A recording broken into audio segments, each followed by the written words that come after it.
Thank you, Alex. I think you should be in communications. That was a very generous introduction. Thank you, everyone, for coming along and indulging me for a few minutes.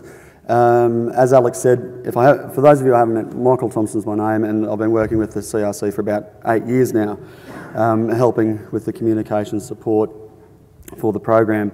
And over that time, lots of things have happened, so I've been contemplating what to share with you in particular this morning, and whether I should, try and dazzle you with the, slides about the importance of strategic communication and changing media landscapes and new digital tools, and then display a few slides with a heap of graphs showing, the number of people we've reached and the metrics we've achieved, and we'd all feel good about what a good job we've done. But then I thought, well, that'd be nice, but it's not actually going to. You won't actually learn anything from that. So what I thought I would do instead would be to tell you a little story about one of the experiences we've had with the Sheep CRC in applying all of those things, so that you can put some of these communications tips and tools into a more meaningful context and see how they've actually contributed to the industry. So if you haven't heard already, I'm pretty sure you would have picked up a few of the clues along the way. The Sheep Genomics program has been a bit of a winner. It's been really super successful, and throughout the life of the CRC, the genomics research team, Julius van der Werf, the sheep genetics guys, Neogen, and a lot more people, they've just been consistently kicking goals, just doing fantastic work, regularly unlocking new ways of testing and predicting trait performance, and improving the accuracies of those predictions. In space terms, they were flying to the moon. They were boldly going where no sheep has gone before. So, little wonder then that DNA testing is now becoming the norm in sheep breeding, right? Let's go back to 2015, because Houston, we had a problem.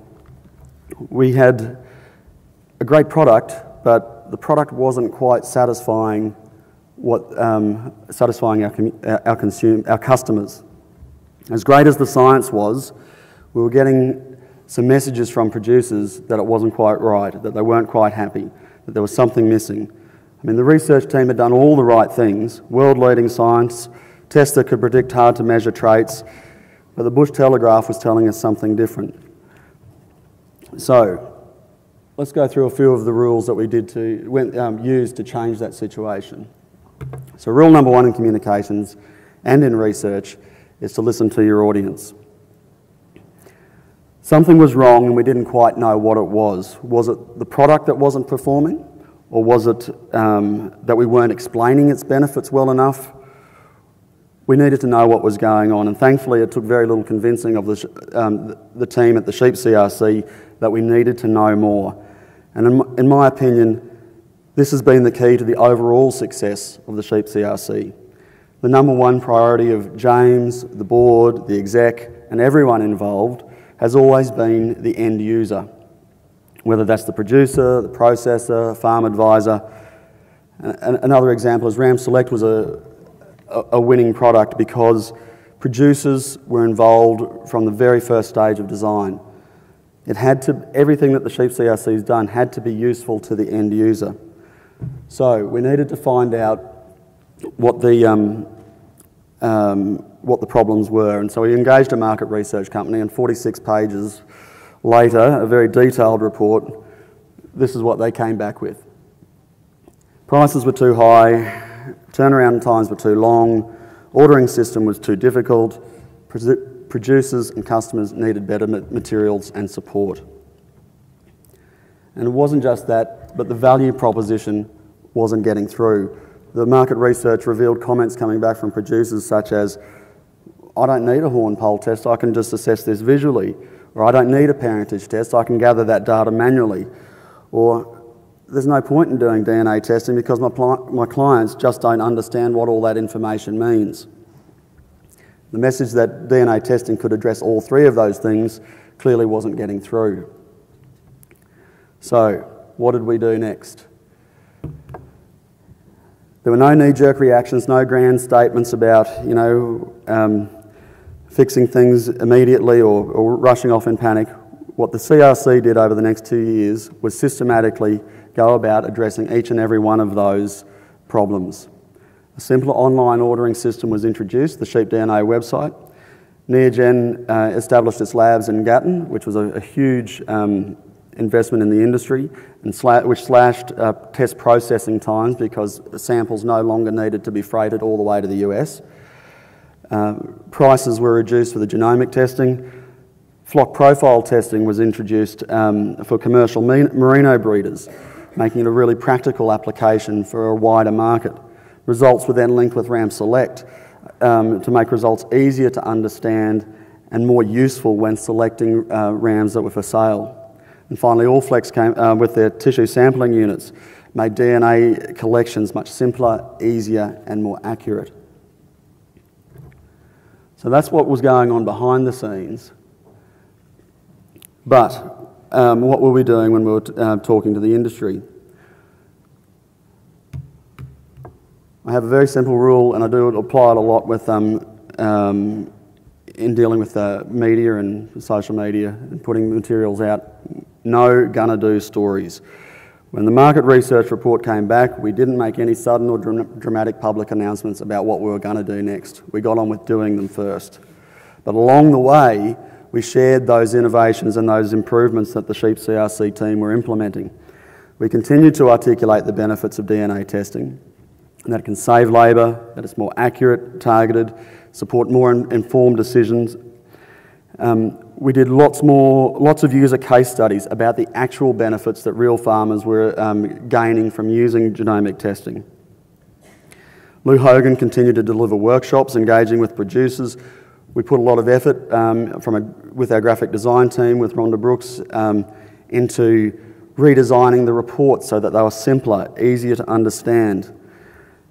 We produced a lot of videos and we repeated the messages regularly through our social media and media channels. So finally, the final rule I wanted to share with you really sums up where the Sheep CRC approach is and why it's successful. I heard this phrase when I first joined the PR sort of community, and all these advertising types were coming back saying, oh, who have all sorts of crazy ideas about how to create ads, and they came back with this great new revelation that useful is the new black. Well, from an ag point of view, I mean, useful's always been number one, and there was nothing new about it. We just needed to get on with demonstrating it. So as you know now, that the DNA test story turned right around. It went from potential tragedy to major triumph. And the point I want to make here is this: as a communicator, we have lots of tools available to get the message out, but good communications campaigns are built on good products. Every story has a hero, and every hero has to have the right attitude to save the day. And thankfully for the Sheep CRC, it's always put its end users' needs first and focused on delivering really useful products. And that, more than anything else, was the key to our communications campaigns.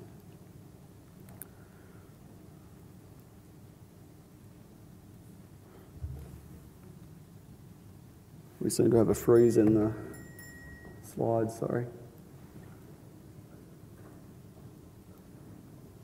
There we go. Okay, just to finish off. It was only thanks to this approach that a message was created that could be shared, and tools like Facebook and Twitter and rural media were the accelerators of those messages, multiplying what producers were already talking about and were interested in and were sharing on our behalf. The end result: last year, there were more than 400 media reports generated through our communications activities. We got those messages out to more than 11,000 Facebook followers, over 3,000 Twitter followers. We've had more than 70,000 video views just on the Sheep DNA promotional videos and case studies on YouTube. And the real bottom line is that last year close to 100,000 DNA tests were sold. So I want to finish with one point. Communication is important, but it's a small part of a bigger program in making change happen.